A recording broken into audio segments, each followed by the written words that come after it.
Everyone knows that solid H2O floats in liquid H2O. That is, that ice floats in water.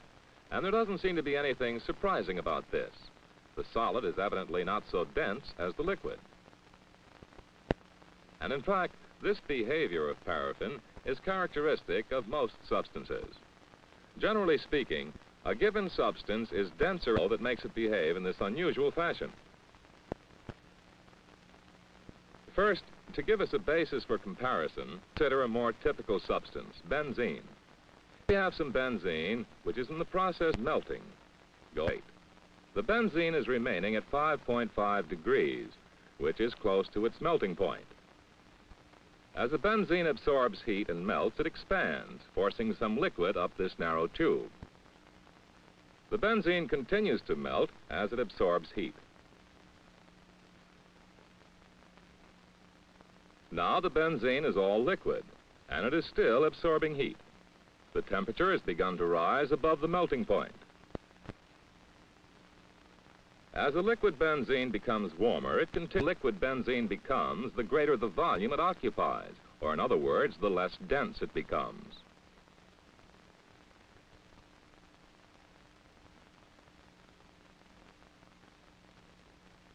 So benzene expands when it is warmed and changes from a solid to a liquid, and it continues to expand as it is warmed in the liquid state. This time, we're starting with a drop of benzene in the liquid state. The mercury in the dish is simply the base of a column of mercury going up to the drop of benzene. The mercury will register any changes in the benzene's volume.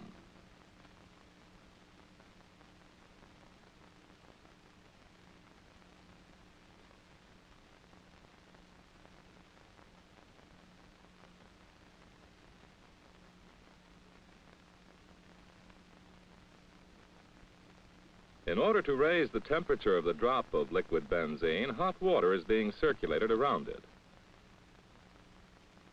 The drop of benzene is very small. That's why we cannot see that it is expanding. But watch the drop of benzene carefully. The hot water is continuing to raise its temperature. As the benzene reaches its boiling point, it vaporizes. That is, it changes from the liquid to the gaseous state. There is a tremendous expansion, indicated by the fact that the top of the mercury column is pushed downwards. The hot water is still raising the temperature of the benzene, and the benzene continues expanding in its gaseous state.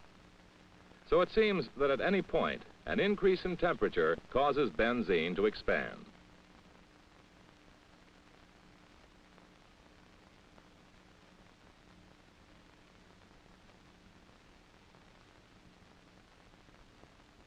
Now let's follow the same procedure with H2O. The H2O in this flask is melting, going from solid ice to liquid water. Just as with the benzene, we can see the temperature on the thermometer and the volume by the level in the narrow tube. As long as the H2O is melting, its temperature remains at its melting point, 0 degrees centigrade. But notice that as the H2O is getting warmer, it is contracting. Its volume is decreasing. This is the opposite of what happened to the benzene.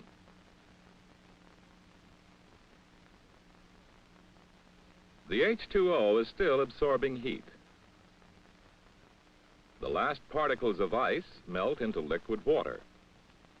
Now the temperature begins to climb above 0 degrees centigrade. As the water is heated above 0 degrees, it continues contracting. The H2O, entirely liquid, is still absorbing heat. The temperature of the water has risen to 4 degrees centigrade.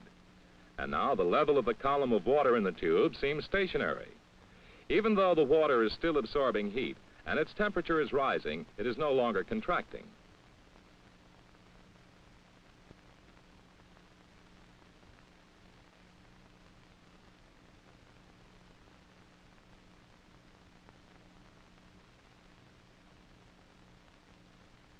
The temperature is now approximately 4.5 degrees centigrade. The water column in this tube is reversing its direction. It is now going up instead of down. As the water is warmed above 4 degrees, it expands.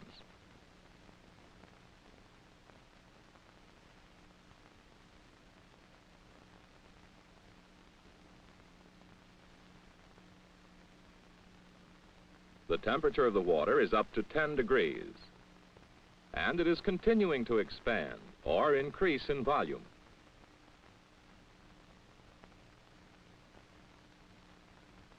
Now we shall start with a drop of liquid, just as we did with the benzene, but this time it is water. Again, the mercury will register changes in volume.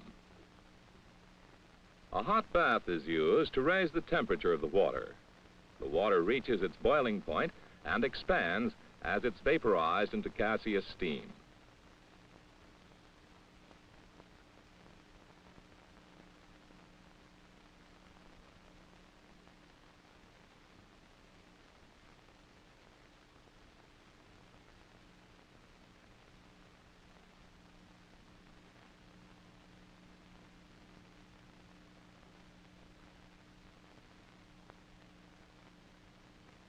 And as we continue heating the steam expands.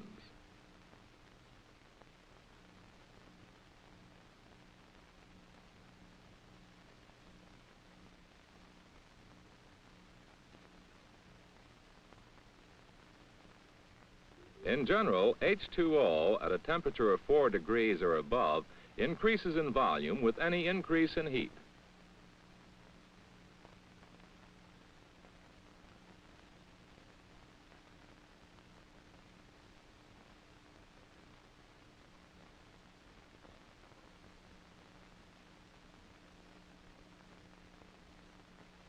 Now let's consider this same data, but in reverse. A given quantity of benzene will contract as it's cooled. As heat is taken from it, it decreases in volume, passing from the gaseous to the liquid to the solid state. This is true not only of benzene, but of most substances. The less heat, the less molecular motion, and the less volume. H2O in gaseous form, that is steam, also decreases in volume as it is cooled. It continues contracting as it condenses into water and as it's cooled in its liquid state.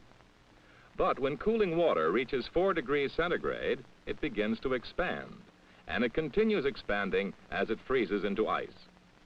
It is not difficult to demonstrate the great force of this expansion of H2O as it goes below 4 degrees. We are filling this cast iron container with water.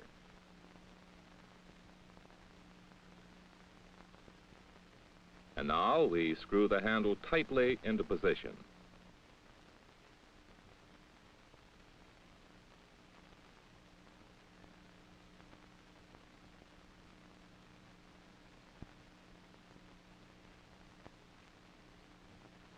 We place the cast iron container in a beaker filled with dry ice and acetone.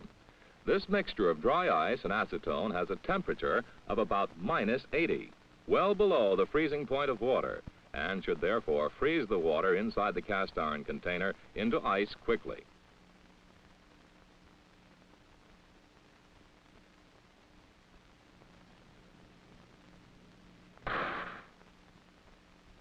The expansion of the H2O, as it was cooled below 4 degrees centigrade, created so much pressure that it exploded the cast iron container.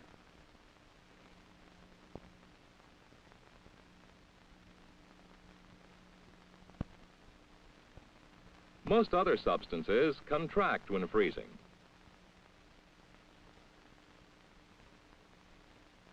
How can we account for this unusual behavior of water?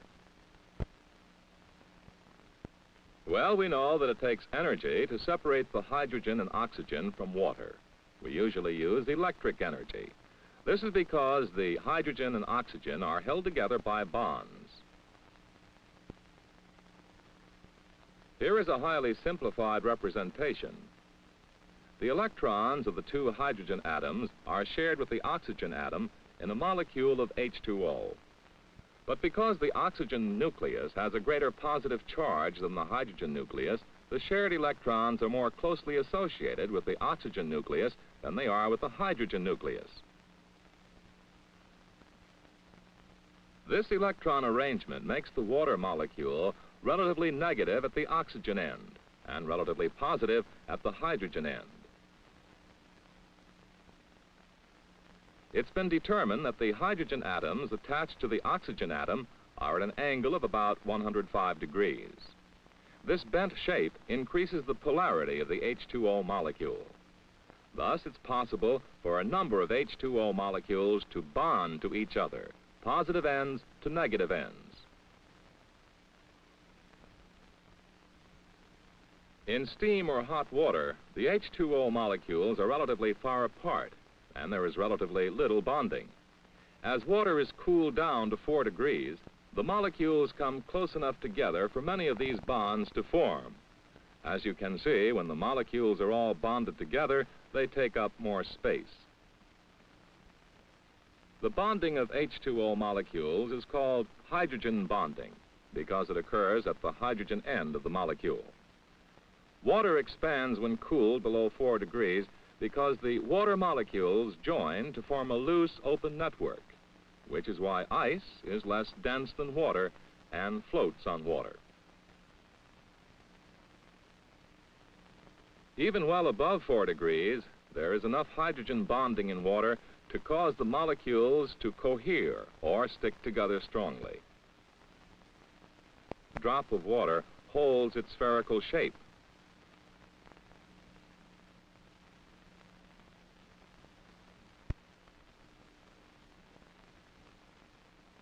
But a drop of benzene in which there is practically no bonding between molecules spreads out.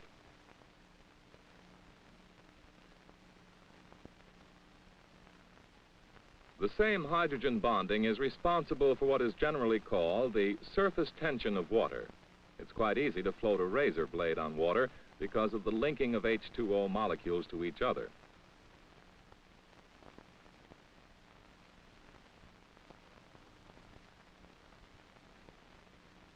But benzene, in which the molecules are not bonded together, will not support a razor blade.